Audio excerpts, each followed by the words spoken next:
Amazina yanjye nitwa Tuyishime Innocent, abandi umunyeshuri muri KF TV, niga ibijyanye na filmmaking and TV production. Ubuzima busanzwe ndi photographer and videographer. Uko nabitangiye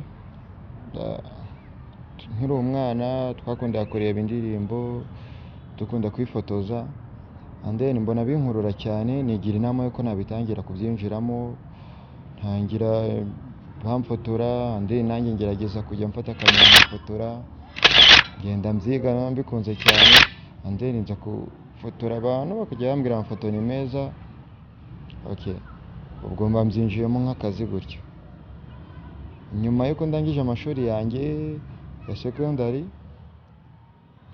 naje kureba mbona ntajya university gukomeza ibijyanye n'ibyo narize mechanic, ndavuga reka nige short course ya filmmaking. Nza kumenya ikigo bita KF TV, menya n'amakuru ko ndapurayinga, and then baramfata, ndaza ku kigo bansobanura uburyo biga, numva ndabyishimiye cyane ko nabihuza na kariyeri yanjye, numva bamfasha byinshi.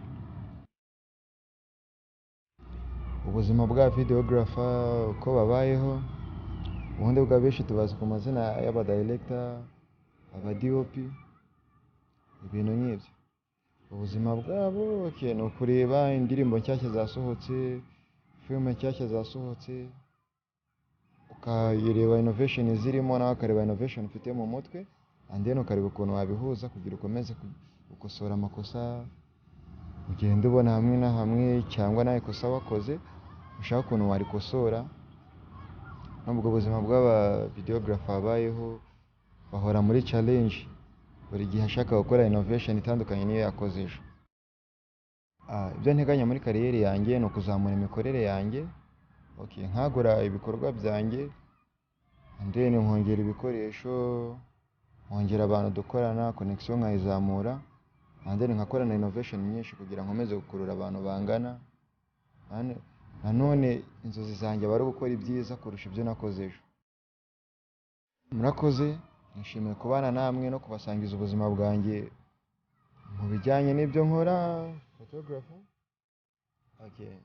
Ndabyishimiye, and then byazanshimisha no kongera kuganira namwe narateye imbere kurushaho. Murakoze cyane.